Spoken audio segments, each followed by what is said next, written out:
Shalom, selamat pagi Bapak Ibu Saudara-saudara yang dikasihi oleh Tuhan Yesus. Selamat berjumpa kembali pada pagi hari ini. Senang sekali saya bisa menjumpai Bapak Ibu Saudara-saudara dalam firman menyapa hari ini. Kita akan sama-sama mendengarkan firman Tuhan, maka Bapak Ibu Saudara-saudara, mari terlebih dahulu kita berdoa. Bapa di surga, selamat pagi Tuhan, kami bersyukur karena kasih setia Tuhan masih menyertai kami dan memberkati kami pada pagi hari ini, sehingga kami boleh bangun dari tidur kami dalam kesehatan dan sukacita yang daripada Tuhan. Terima kasih Bapa, kami juga boleh menikmati anugerah-Mu berupa pagi yang cerah, pagi yang indah, dan pagi yang segar.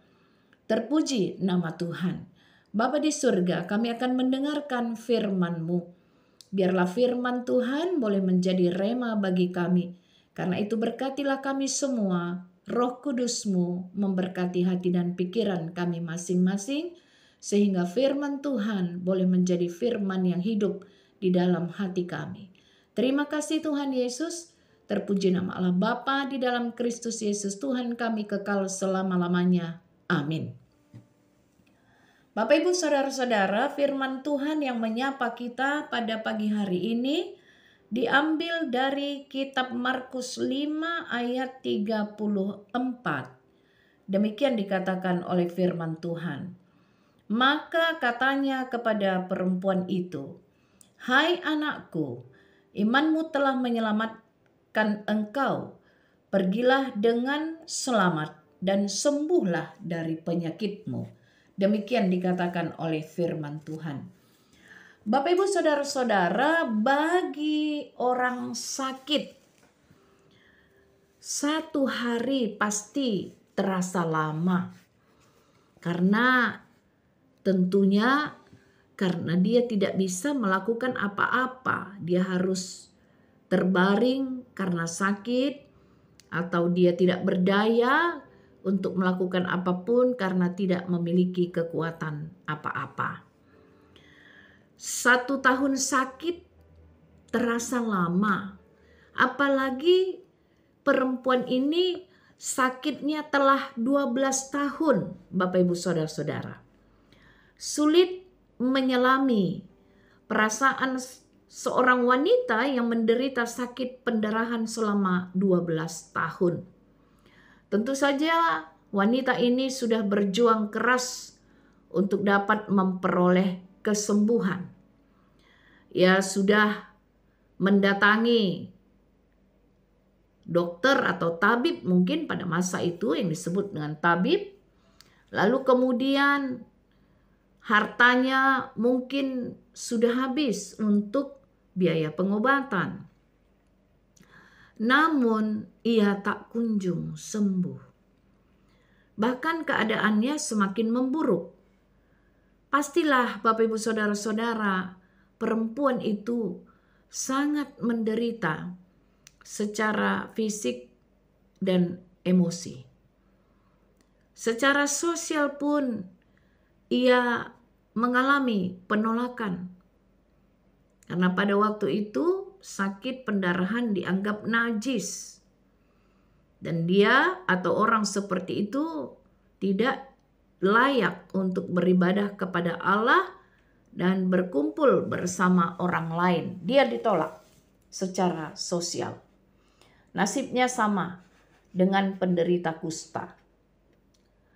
Coba kita bayangkan sejenak bagaimana perasaan wanita ini. Bagaimana penderitaan yang dialaminya? Tentu saja dia mungkin sudah putus asa dan merasa tersingkir atau terasing. Apakah ada suatu peristiwa dalam hidup kita, Bapak Ibu Saudara-saudara, yang membuat kita merasakan seperti apa yang dialami oleh wanita yang sakit pendarahan ini? Lalu ketika suatu hari perempuan yang menderita sakit pendarahan itu mendengar tentang Tuhan Yesus, perasaannya campur aduk. Di satu sisi ia sudah lelah dan dia merasa sudah putus asa, apakah kemudian aku kalau datang kepada Yesus bisa sembuh? Itu mungkin pikiran perempuan itu pada waktu itu. Karena itulah di sisi yang lain harapan timbul kembali bagi perempuan itu. Mungkin saja ia menganggapnya sebagai usaha terakhir dalam dia menemui Tuhan Yesus. Maka dengan segala keberanian yang tersisa, ia memberanikan diri menjamah ujung jubah Tuhan Yesus dengan harapan mendapat kesembuhan. Kepercayaan yang benar-benar sebetulnya belum begitu diyakininya, karena kepercayaan dalam kesembuhan maksudnya di sini, tetapi di satu sisi dia memiliki harapan yang hidup, sehingga timbullah kepercayaan itu kembali. Namun perbuatan perempuan itu menjamah jubah Tuhan Yesus ketahuan.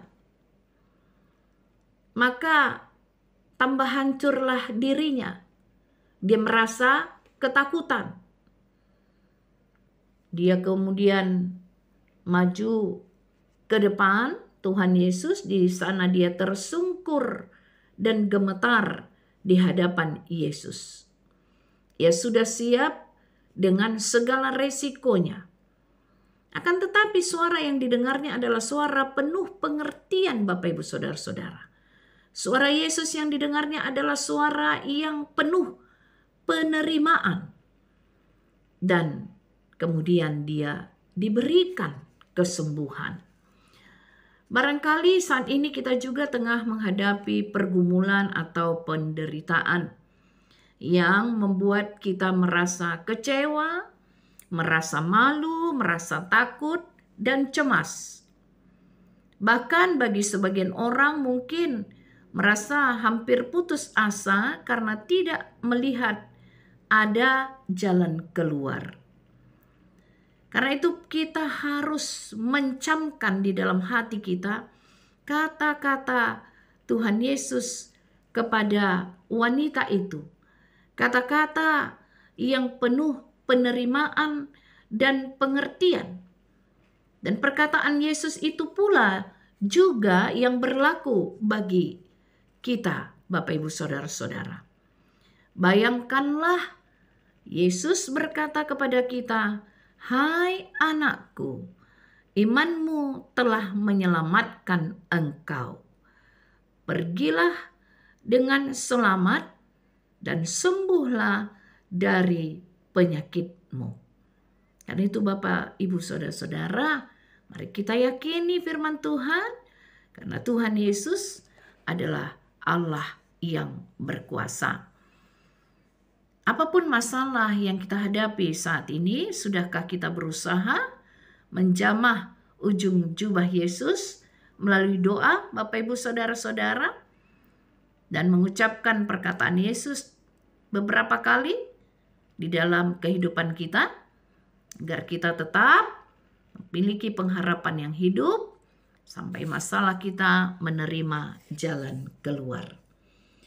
Sebelum saya menutup khotbah pada hari ini atau renungan pada pagi hari ini, ada sebuah syair yang cukup menyentuh hati kita, Bapak Ibu Saudara-saudara, yang akan saya bacakan, yang rasa-rasanya memang terkait dengan yang menggambarkan tentang penderitaan atau apa yang ada di dalam kehidupan kita, kesakitan dan ketidakberdayaan, tetapi ketika kita datang kepada Juru Selamat, maka kita tidak akan binasa. Demikian puisi atau syairnya. Nothing in my hand I bring, simply to thy cross I cling. Helpless, look to thee for grace. Fall I to the fountain fly, wash me Savior, or I die. Aku tidak membawa apa-apa di tanganku. Cukuplah pada salibmu aku berpegang erat-erat. Tanpa daya, aku berpaling kepadamu untuk anugerah. Dalam nista aku bergegas ke sumber air. Basuhlah aku, Juru Selamat. Kalau tidak, aku akan binasa. Demikian syair yang saya bisa bagikan kepada Bapak Ibu Saudara-saudara pada pagi hari ini yang terkait dengan firman Tuhan yang kita baca tadi. Ketidakberdayaan perempuan itu membawa dia kepada Yesus dan dia percaya dan memperoleh keselamatan. Demikian juga dengan kita. Dalam ketidakberdayaan kita, mari kita berpaling kepada Yesus untuk anugerahnya, maka kita akan diselamatkan. Amin, kita berdoa. Bapa di surga, terima kasih untuk firman Tuhan yang menyapa kami pada pagi hari ini. Biarlah firman-Mu boleh menjadi ya dan amin dalam kehidupan kami, dan kami sungguh-sungguh percaya kepada Yesus Tuhan kami, sehingga kami memperoleh keselamatan di dalam kehidupan kami dan keselamatan yang kekal menjadi milik kami, ya Tuhan Yesus. Karena anugerah Tuhan yang memberkati kami yang sungguh percaya kepada Tuhan Yesus. Terima kasih Bapa. Di dalam kasih Tuhan Yesus Kristus kami berdoa dan mengucap syukur. Amin.